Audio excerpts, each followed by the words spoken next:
Assalamualaikum warahmatullahi wabarakatuh.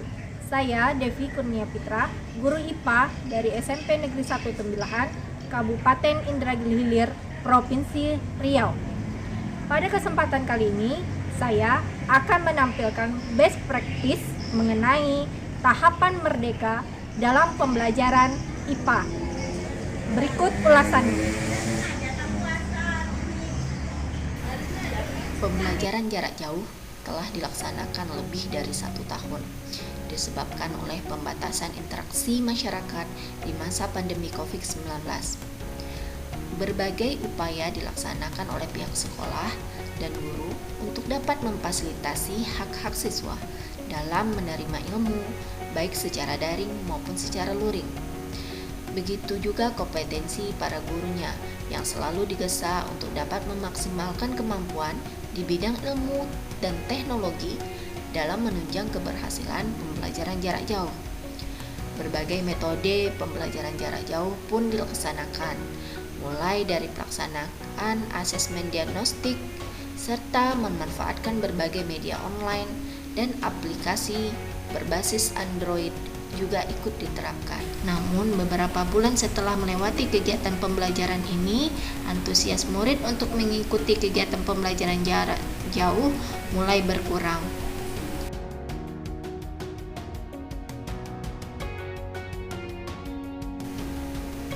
Sedangkan esensi dari pembelajaran itu sendiri adalah adanya interaksi dan komunikasi antara guru dan murid, ataupun sebaliknya. Dan inilah yang terasa kurang pada saat pembelajaran jarak jauh, di mana dengan interaksi dan komunikasi, guru dapat sebenarnya meningkatkan skill dan sikap ilmiah yang ada pada murid. Oleh karena itu, pada pembelajaran tatap muka terbatas ini, maka saya berinisiatif untuk membangkitkan kembali semangat pembelajar yang ada pada diri siswa yang sudah lama terpendam hampir lebih dari 1 tahun melalui kegiatan tahapan merdeka. Perencanaan pembelajaran tatap muka terbatas untuk mengatasi learning loss ini diawali dengan menyusun RPP yang mengintegrasikan tahapan merdeka pada langkah-langkah pembelajaran. Tahapan merdeka ini saya adopsi dari kegiatan guru penggerak, di mana merupakan singkatan dari merdeka. M itu mulai dari diri, E eksplorasi konsep, R ruang kolaborasi, R refleksi terbimbing, D demonstrasi kontekstual, E elaborasi pemahaman, kemudian K itu adalah koneksi antar materi.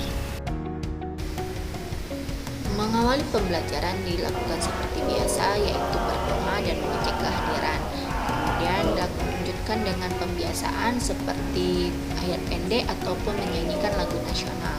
Bisa juga dilakukan dengan menyelipkan kegiatan sosial emosional seperti teknik stop.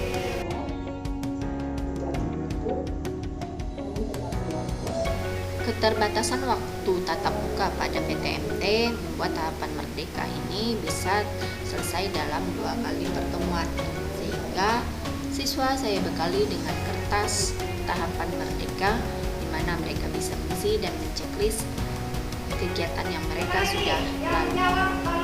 Tahapan pertama mulai dari diri dapat diawali dengan kegiatan motivasi dan persepsi dari guru untuk mengecek kemampuan murid mengenai suatu materi yang akan dipelajari pada hari itu.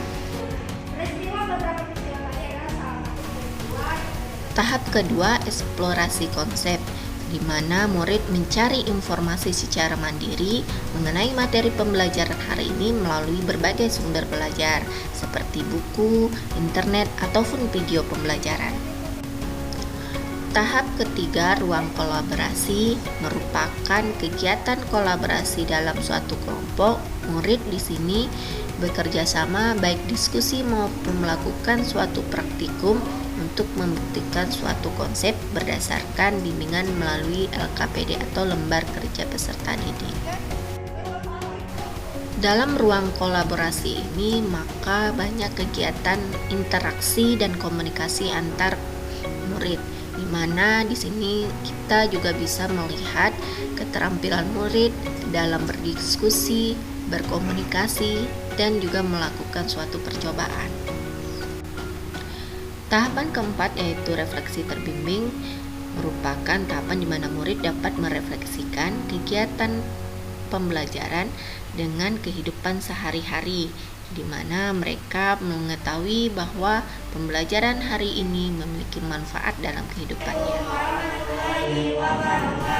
Tahapan kelima yaitu demonstrasi kontekstual, di mana tahapan ini murid dapat mempresentasikan ataupun menampilkan hasil kolaborasinya, hasil karya ataupun hasil percobaannya ke depan kelas.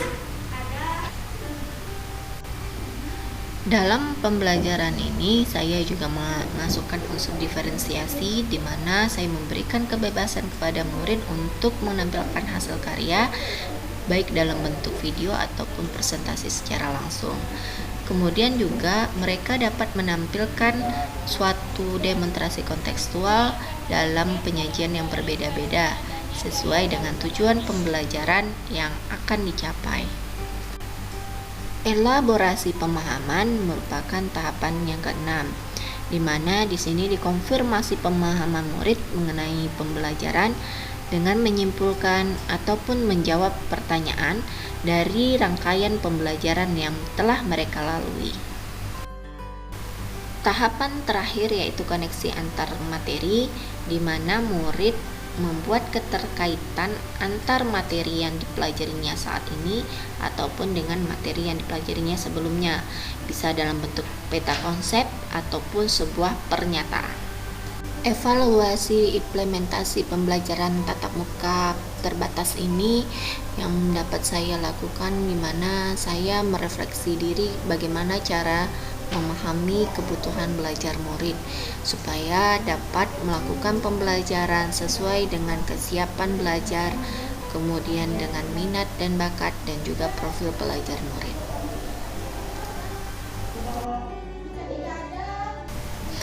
Setelah pembelajaran ini, murid terlihat lebih percaya diri, berani berkomunikasi, berani mengemukakan pendapat dan berkolaborasi bersama teman-temannya. Dan tindak lanjut dari kegiatan ini, maka saya akan berusaha mengkombinasikan dengan mode pembelajaran dan media berbasis digital ataupun teknologi agar siswa lebih aktif dalam kegiatan pembelajaran dan bisa menampilkan potensi yang ada pada dirinya. Demikianlah best practice tahapan merdeka pada pembelajaran IPA. Saya berharap semoga best practice ini bermanfaat bagi guru-guru yang dapat menyaksikan channel ini. Terima kasih. Wassalamualaikum warahmatullahi wabarakatuh.